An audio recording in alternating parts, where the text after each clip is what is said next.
Hello everyone, my name is Jason and I am an ISFP. Thank you so much for watching my ISFP journey. Do please subscribe. So I'm sitting outside today. Someone suggested that I do videos outside, which I have another YouTube channel and I do videos outside on the other YouTube channel. But on the other YouTube channel, my videos are really short and I live on a really noisy road. So I have a fountain going right here. In fact, I'm going to show it to you guys because I talk in my videos about how much I love my garden and flower gardening and things like that. So there we go. See?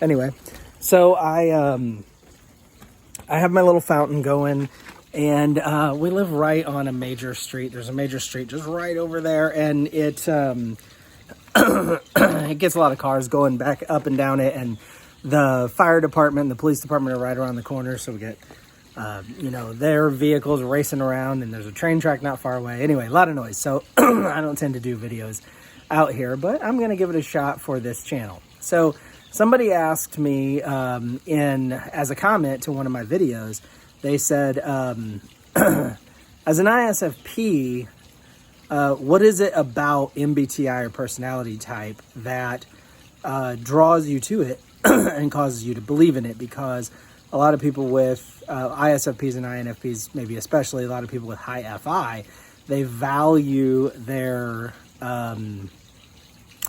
individuality.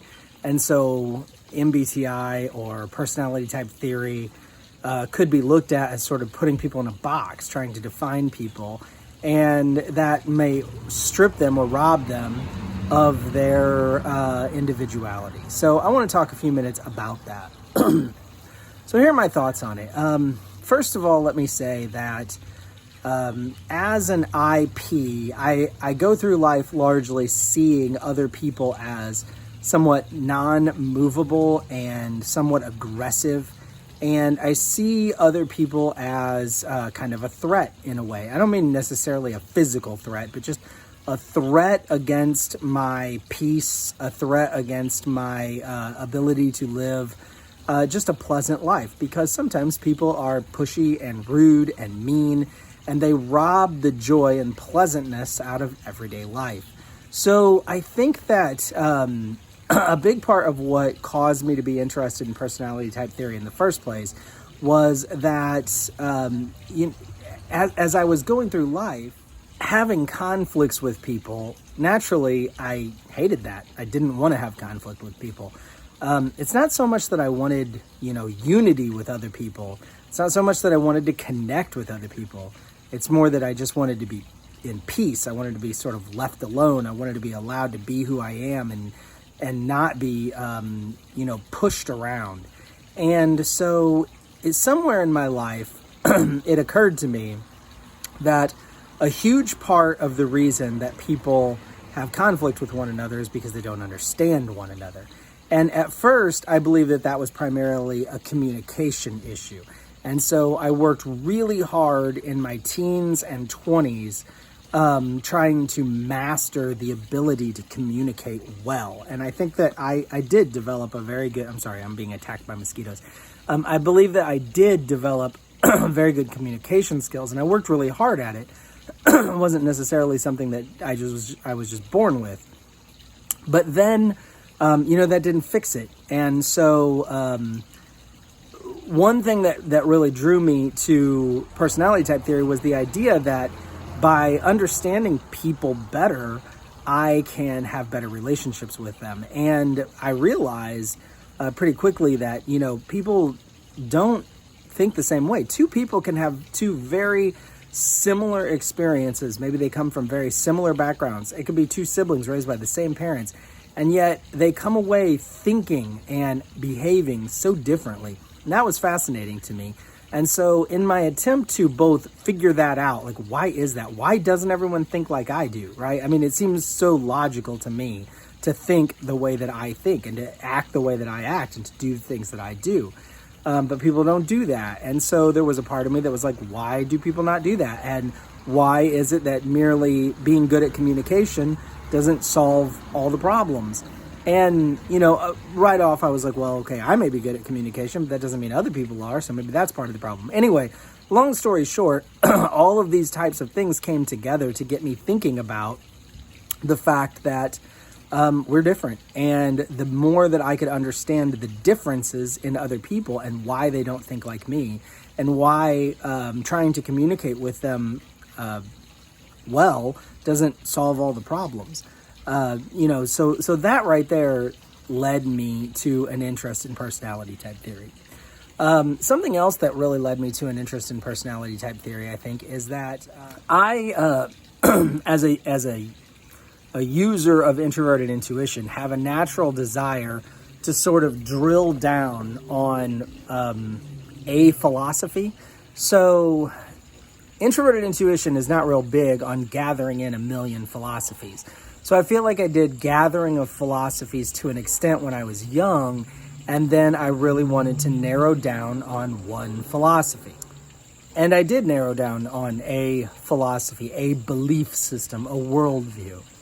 And that worldview was a worldview that has within it the idea that there are things that happen that are sort of not just by chance or happenstance, and that we largely make our decisions because of internal situations that to us might seem like we're completely in control, free will sort of thing, doing whatever we want.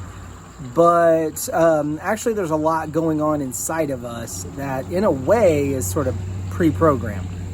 Well, personality theory at first was just fascinating, just for some of the reasons I've already said. But as I've dug more and more into objective personalities, study of personality type, I'm seeing just more of maybe just a different way of looking at something that I really already believed, which is that we're very pre-programmed in many respects. A lot of the things that we do because of who we are, not necessarily the other way around. And we are, many of the ways that we are ways that we're born with.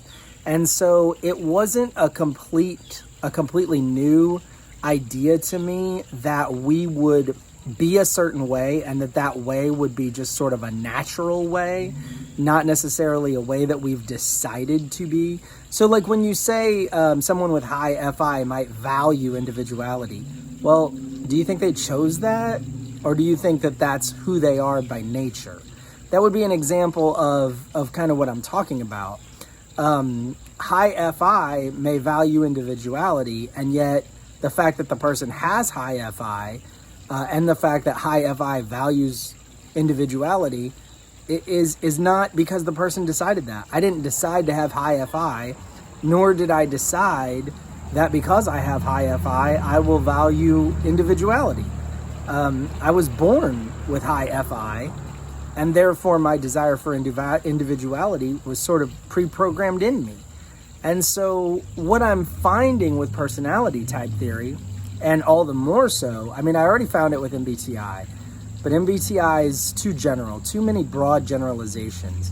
And so whenever I started really digging into objective personality, what I really began to find is that we are very much the same when we are the same type. If you gather a big group of people who are the same type, especially if they really favor the same functions, they're going to be so similar that you'll almost think that they, got together in a